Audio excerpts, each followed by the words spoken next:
Vamos ver se hoje esse estudo anda, né? Nós ficamos nessa parte da porta do tabernáculo, né?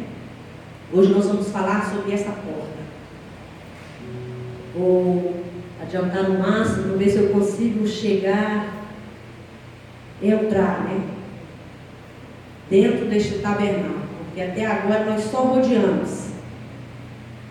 A partir desta porta, quando adentrarmos por ela, aí sim, aí nós falaremos sobre cada objeto específico.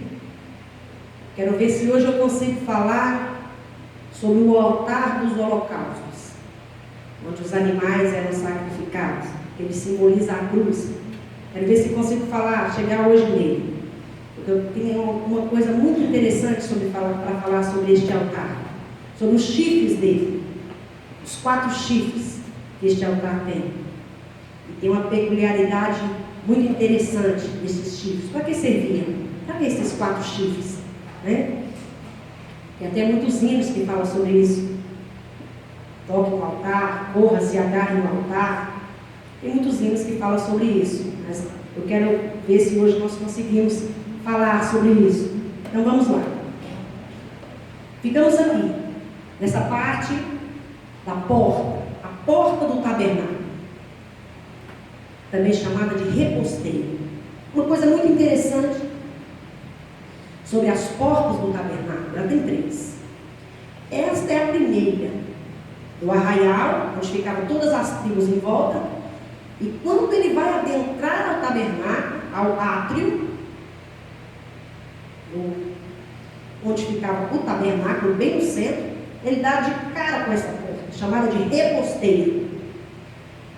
Quando Jesus falou, eu sou o caminho, a verdade e a vida, ninguém vem ao Pai, senão por mim, está lá em João 14:6.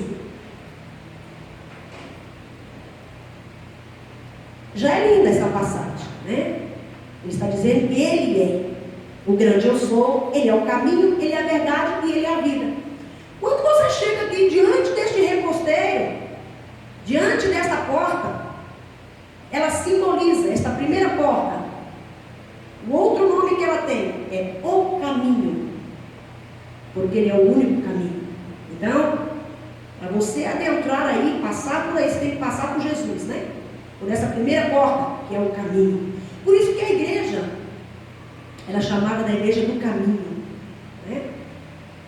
Por causa desta porta, que já era retratada lá quando foi construído este tabernáculo. Se não ligar, não vai, né? A porta, o caminho. Só havia uma porta, como hoje só há uma porta: Jesus. O homem pode inventar vários caminhos, todos os caminhos chegam a Deus. Todos os caminhos, você pode ir por qualquer caminho. Ledo engano, só há um caminho. O caminho chamado Jesus. Só há esse, não há outro. Quem pensar que há outro está se enganando, né? Com certeza vai chegar em qualquer lugar, menos no céu dos céus. Essa porta ficava sempre para a nascente. Interessante dessa porta é que ela ficava virada para a nascente. O que tinha à frente dela? As tribos estavam dispostas. São 12. 3 ao norte, 3 ao sul, 3 ao leste, 3 ao oeste. Esta porta ficava sempre para a nascente. À frente dela estava posicionada. Depois nós vamos ver sobre isso mais detidamente. Mas agora eu vou só falar só sobre a posição. Quem é que estava à frente dessa porta? Estava a tenda de Miriam, a tenda de Arão, a tenda de Moisés e a tenda dos 4 filhos de Arão, os sacerdotes, os 4, de frente para esta porta. O tabernáculo ficava bem no centro, como nós já vimos, né? Tipificando que Deus tinha que estar no centro das nossas vidas. Até hoje é assim. Se não for assim, fica muito difícil, né, para nós. Na porta havia uma cortina que se chamava reposteiro. nas cores púrpura, carmesim, estofa azul com fundo branco, que dava as boas-vindas aos judeus. Essas cores tipificam Cristo e são descritas nos evangelhos. Vamos ver o que diz, né? Essas são as cores do reposteiro: púrpura ou roxo, carmesim ou vermelho, branco e azul. São essas as cores desta porta chamada Caminho. Por que ela tem essas cores? Vamos lá. Púrpura ou roxo é a cor da realeza. Mateus cita Jesus como filho de Davi, enfatizando Jesus como rei. A sua genealogia é de realeza. Ele é o rei dos reis. Por isso essa cor. Tudo no tabernáculo tem um significado. Ele não está lá por acaso, tá? E todo o significado do tabernáculo aponta para Cristo. Carmesim ou vermelho, cor de sangue. Marcos, no Evangelho de Marcos, destaca Jesus como servo sofredor. Ele veio para esse fim, para morrer por nós, né? A sua genealogia não é mostrada. O destaque é para servo. Veio para sofrer, para morrer por nós. Não porque ninguém obrigou, veio porque ele mesmo quis. Branco, cor da pureza. Lucas apresenta Jesus como varão perfeito, sem pecado, sem ruga, sem mácula. Ele foi observado pelos sacerdotes, pelo sumo sacerdote da época, pelos reis. Ninguém achou nenhum defeito nele, nenhum erro, nenhum pecado, né? Por isso, varão perfeito, por isso branco nesta porta. Apresenta a genealogia de homem ilustre e nobre. Azul é a quarta cor que tem nesta porta, neste reposteiro chamado Caminho, que simboliza Cristo Jesus. Cor do céu. João fala da divindade de Jesus. Ele é divino. Ele veio dos céus. Deixou lá toda a sua glória. Fez-se homem e veio aqui, por amor a nós, para nos resgatar. A genealogia não é apresentada, pois Deus não tem ascendência. Ele é o grande eu sou. De onde ele veio? Quem o criou? Quem ensinou tudo que ele sabe? Não sabemos. Ele não tem ascendência, mas descendente, ele tem muitos. Nós já somos descendentes dele. Tem muitos, como a areia na praia, como as estrelas do céu, né? Por isso essas cores, isso que elas simbolizam. Agora, qual a origem delas? É muito interessante a origem dessas cores. Essas cores que tingem todos esses tecidos dessa cortina. Azul, tecido de linho branco, pureza, para onde eram bordados fios com tingimento em azul, extraído de um molusco que produzia esta cor luminosa. Eles tiravam de um molusco. Revela que o homem precisava de algo que gerasse nele a ideia de céu, como lugar de seu destino e a presença de Deus com ele. Por isso o azul. Jesus era celestial em sua origem e natureza. João 3,31 fala sobre isso. Púrpura.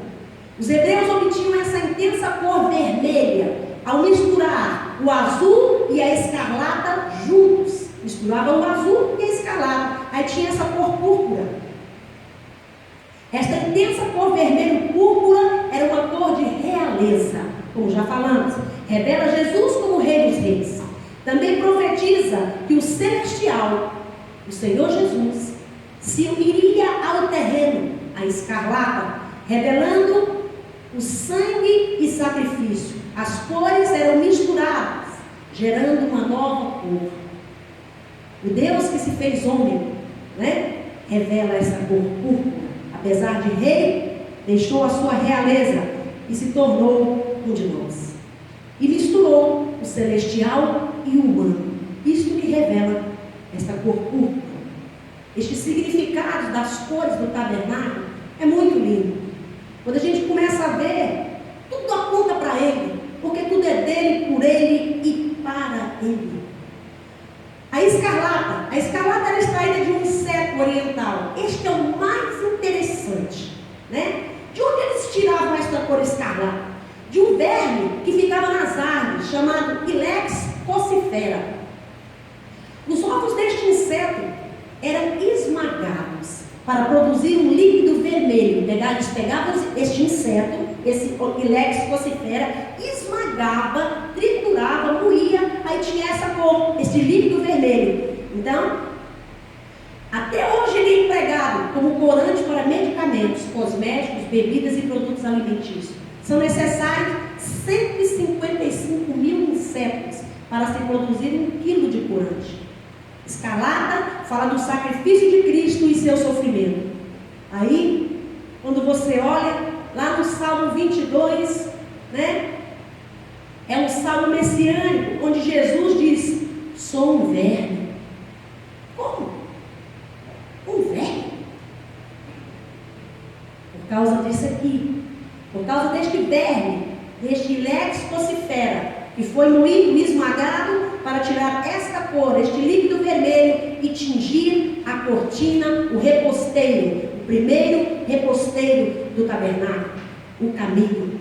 E tingiu também o segundo. A segunda cortina também foi tingida com essa cor vermelha, né? E a segunda cortina, também chamada de reposteiro, e também chamada a verdade. E a terceira cortina, que passa do santo lugar para o santo do santo, o véu.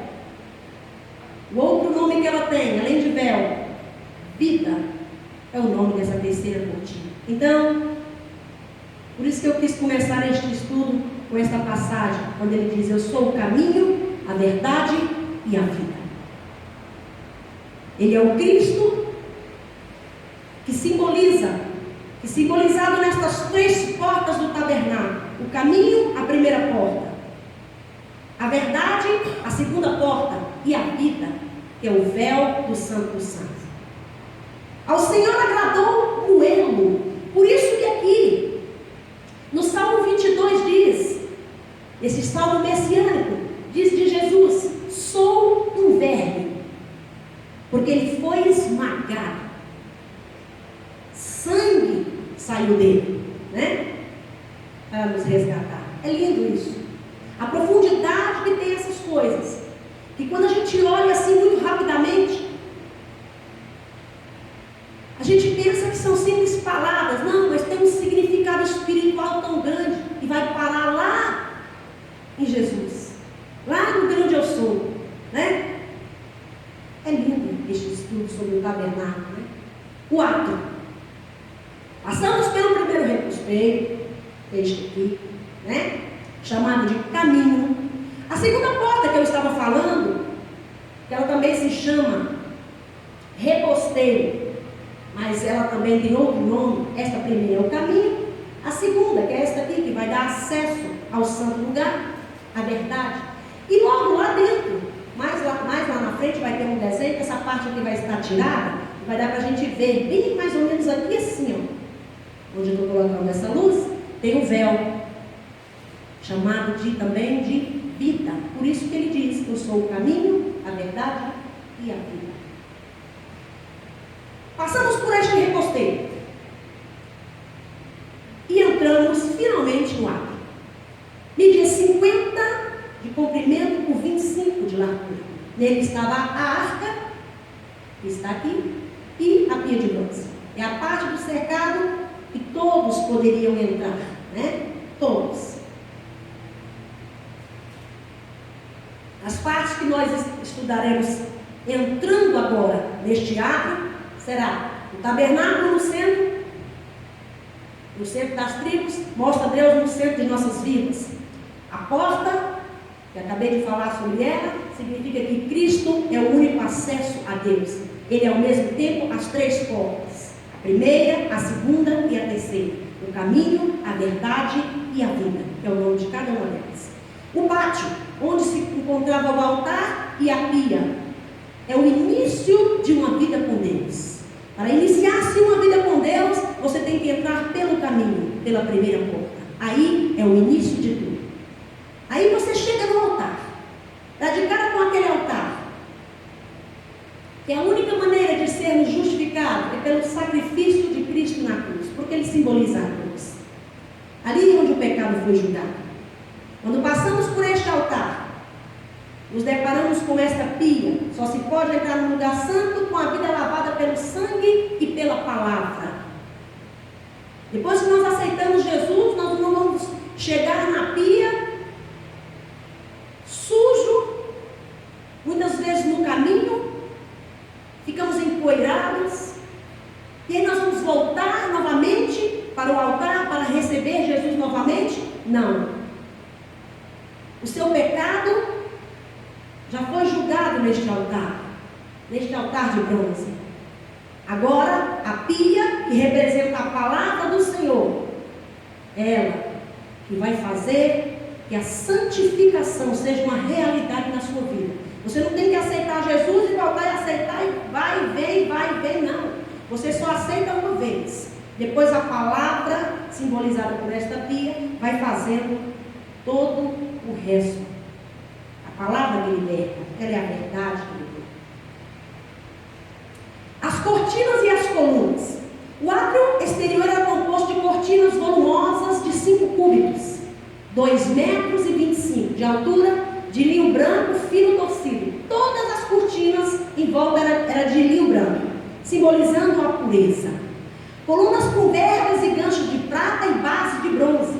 Como eu falei, toda a base é bronze, porque é julgamento, né? Ali é um lugar de julgamento, onde o cordeiro será ali imolado, onde os animais são apresentados diante daquele trono, diante daquele altar ali, e será morto. Ali, na realidade do tabernáculo, quando esses animais eram sacrificados, apenas encobria o pecado, até que veio Jesus para resolver definitivamente o problema do pecado. Hoje o pecado não é encoberto, ele é definitivamente perdoado e jogado no mar do esquecimento. E ela também tem a parte superior dela em prata, que significa redenção, mas a base toda é bronze, que é o juízo contra o pecado, né? Que é o maior simbolismo do átrio. O propósito dessas colunas é sustentar o linho branco, formando um átrio ao redor de todo o tabernáculo.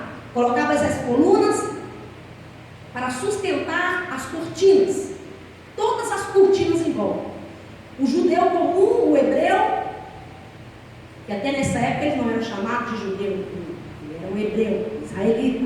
Quando ele olhava, ele não conseguia ver acima da cortina, só se ele subisse em algo, porque ela tinha 2,25 metros de altura, né? Todas essas cortinas, toda essa cortina cercava este lugar, para que o povo soubesse que aquele lugar ali onde estava o tabernáculo era um lugar onde ele encontraria com o Eterno, com o Senhor. Onde aquele lugar era um lugar onde ele ia adorar, onde ele ia se reconciliar, onde ele ia buscar perdão para os seus pecados. Por isso que ele ficava no centro das cruzes, bem no meio. As colunas não se sustentavam por si mesmas, cada uma apoiava-se numa fundação de bronze que lhes dava sustentação, firmeza e força. Colocam-nos sobre base sólida. Nosso pecado foi julgado e estamos redimidos, não pela prata ou ouro, mas pelo sangue de Jesus. Esta é a realidade hoje, né? Já fomos julgados, né? O Senhor Jesus já julgou o pecado na cruz. Por isso, podemos avançar e continuar buscando a santificação, porque sem santificação ninguém verá o Senhor. Por isso a necessidade da pia de bronze.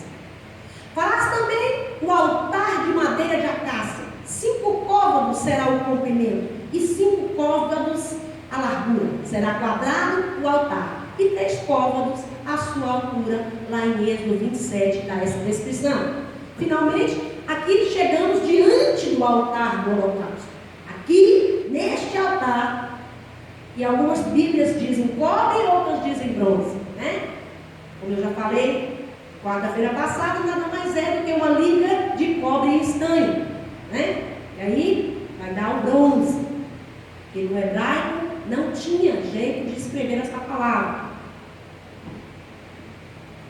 O altar falava da da salvação por meio da oferta pelo pecado. E a bacia de bronze falava da santificação, que é algo progressivo e contínuo. Por isso, quando oramos, falamos, lava-nos pelo derramar da tua palavra nos corações. Né? A santificação, ela é um processo contínuo, mas o aceitar Jesus é uma vez só. Por isso, temos que ir a esta pia várias e várias vezes, porque quem não erra, quem não tropeça aqui ali em palavras, em atos, em ações, em pensamentos, todos nós. Né? A maioria da atividade do átrio se encontra nesta peça. Este é um lugar sagrado. Todos devem parar aqui, sejam grandes ou pequenos. Todos. Todos têm que passar pela cruz, porque é o único caminho, não há outro. Você não pode pegar um atalho, você tem que passar por ela. Você tem que passar por ela e deixar o velho homem lá dela, crucificado, e não deixar que ele volte a ressuscitar. Porque se ele voltar a ressuscitar, não é coisa boa. Né? A palavra diz que quando aceitamos Jesus, sai um demônio. Quando nos desviamos, vem o que tinha mais sede. Então a situação vai piorar muito. Né? Altar de transferência, que literalmente significa levantado, elevado, subindo, porque ele é o símbolo da cruz. Jesus não foi crucificado na cruz do meio, não foi levantado no Monte Caveira. O altar, lugar elevado, apontava para a cruz de Cristo, lugar de morte, de sofrimento. Jesus foi levantado na cruz. Ali, o cordeiro foi levado ao matadouro e foi tosquiado vivo por todos nós. Jesus é tão maravilhoso, irmãos, tão bondoso. Ele é a essência da bondade e do amor. Quando foi instituído que Moisés construísse esse tabernáculo, e foi determinado que os sacerdotes apresentassem holocausto e oferta, todos aqueles animais, depois nós vamos falar sobre isso. Quero só dar uma pincelada para não chegar naquilo que eu quero falar a respeito de Jesus. Todos os animais que eram apresentados ali para aquele holocausto, eu acho que eu já dei até um estudo sobre isso, falei alguma coisa sobre isso. Os sacerdotes, eles passavam por um processo de aprendizagem, para que na hora que fosse matar o animal, ele não sofresse dor nenhuma. Porque se ele sofresse alguma dor, se ele fosse judiado, se ele passasse por qualquer sofrimento, não servia. Como Jesus é bom, né? Ele não aceitava de maneira nenhuma, apesar do nome dele não aparecer no Antigo Testamento. Mas o nosso Deus, Ele é um Deus maravilhoso. Ele não permitia que nenhum desses animais passasse por sofrimento. Na mesma hora que o sacerdote passava a navalha no pescoço daquele animal, ele morria instantaneamente sem dor. Sem dor nenhuma. Mas Jesus não. Nós levamos o nosso Jesus, que nós amamos tanto, à cruz. Eu falo nós, porque se nós estivéssemos lá, naqueles dias, teríamos feito igual eles fizeram, não seríamos diferentes em nada, né? Ele sofreu, ele foi levado ao matadouro, a este lugar levantado, elevado, vivo. Ele não foi morto sem dor, ele sofreu cada chicotada, aquele chicote que na ponta tinha pregos, aquelas chibatadas. Um versículo na Bíblia diz que ele sofreu tanto que quando olhávamos, ele não tinha aparência de um ser humano. Ele sofreu cada dor pelo pecado. Quando uma pessoa é crucificada, todos os ossos do corpo dela se separam, desde o osso do dedinho mindinho até o dedinho do pé, ele se desloca, e ele sentiu essa dor atroz, por amor a nós. Ele não fez como foi ordenado lá no tabernáculo, que aqueles inocentes animais, ao serem apresentados no holocausto, não sofreram dor. Ele não. Se entregou por inteiro. Por inteiro. Sofreu toda a atrocidade, todo escárnio, toda a rejeição. Se tornou maldito em nosso lugar. Esse é um amor que, por mais que a gente pense, por mais que conjecturemos, não conseguimos determinar a profundidade e a extensão desse amor. É muito amor, é muito amor, né? E ele se entregou porque ele quis. Como eu falei aqui no culto retrasado, quando ele estava ali falando na sinagoga, quando pegaram ele e foram jogar penhasco abaixo, e ele saiu pelo meio daquela multidão, ele saiu porque não era hora, porque ninguém ia tirar a vida dele, ninguém. Ele mesmo a daria por livre e espontânea vontade, por amor a nós, né? Foi tosquiado vivo e levado ao matadouro. O pensamento hebraico também significa lugar de morte. Tudo isso no altar do holocausto. No grego, traz a ideia de um lugar para a morte. O holocausto das vítimas. Era a maior peça do tabernáculo. Media 2,25 de largura, 2,25 de comprimento, por 1,35 de altura. O altar era na parte de cima. Logo na parte de baixo tinha uma grelha, né? Agora nós vamos falar sobre ela. É esta aqui, ó. Aqui era o altar. Esta é a grelha. Ela ficava lá no meio, né? Deveria também ter uma grelha de bronze que estaria posicionada a meia altura, no meio do altar, de onde sairiam 4 argolas de bronze, que são essas aqui, ó. Essas argolas. Os 4 cantos que serviriam para colocar as 2 varas feitas de acácia revestida de bronze para o transporte do altar na jornada pelo deserto. Essas argolas, elas estavam tanto na grelha, 4, como no altar, para serem colocados estes varais, estas tábuas revestidas de bronze. Porque, como nós dissemos assim que iniciamos este estudo, este tabernáculo, ele era uma tenda portátil. Como essas tendas, não podemos nem comparar, né? Mas como essas barracas de acampamento, monta-se e desmonta, monta-se e desmonta, assim era esse tabernáculo. Por isso ele já foi construído para mudar.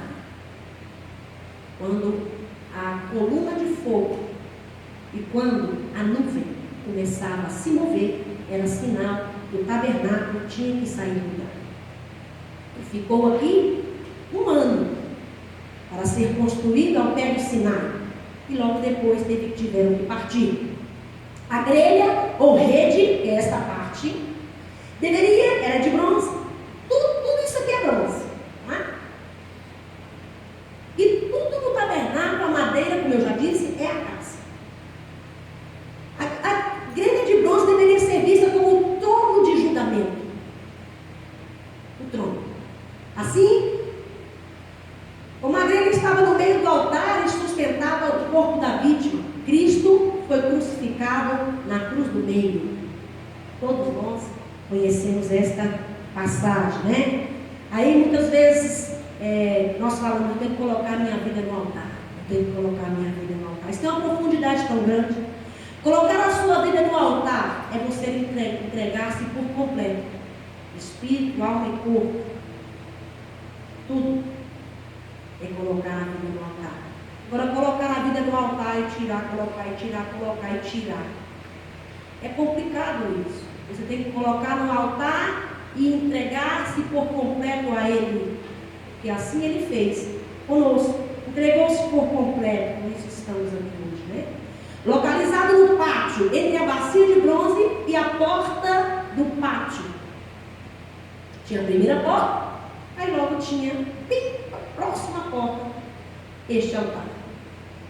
fabricado de madeira de acácia, revestida de bronze, com 4 chifres na parte de cima. Eu quero falar sobre esses chifres, é muito interessante. Vou ver se dá para falar hoje.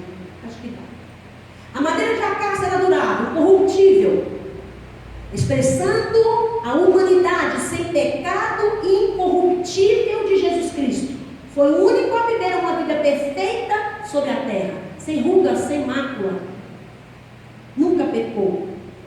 Conheceu todo o sofrimento e nunca pecou. Como ovelha muda, ofereceu-se. Nunca abriu a sua boca. O verdadeiro cordeiro. O bronze que revestia a madeira de acácia, tipo do juízo que o Senhor Jesus sofreu no Calvário.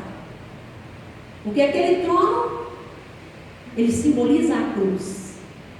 Sobre o altar de bronze, o pecado encontrava julgamento. Por isso bronze. Bronze significa julgamento. Por isso as bases da cortina de bronze. Porque o pecado estava ali no átrio sendo julgado. Pois Jesus foi condenado pelos nossos pecados na cruz do Calvário, que é o símbolo deste altar de bronze. O altar deveria ser oco, significa que estava aberto para os céus e para a terra. Ele não tinha a parte de baixo, ele era oco, né? Isto expressa que Cristo está atento à vontade do Pai e ao mesmo tempo é sensível às necessidades do homem na cruz, né? Na cruz do Calvário. Então, por que ele era oco? Porque tanto ele está atento à vontade do Pai, como à nossa necessidade. Ele olha por nós, ele ora, ele cuida, né? Ele é sensível às nossas necessidades. Ele não é um Deus alheio, não. Ele é um Deus presente, todo tempo, todo tempo. É sensível às necessidades do homem na terra. A cruz do Calvário também uniu o céu e a terra. Olha Efésios 2,6. Fala alguma coisa sobre isso, né? As 2 varas de madeira de acácia, representando a humanidade perfeita e irrepreensível de Cristo, revestida de bronze, indicam o juízo que estava por vir sobre Jesus, pois ele foi julgado pelo nosso pecado. Até as varas simbolizam Cristo. O homem irrepreensível, sem pecado, sem mácula que era. E é. O fogo veio na dedicação do altar de bronze. Este fogo originou-se da glória de Deus que deveria permanecer continuamente aceso. Prepararam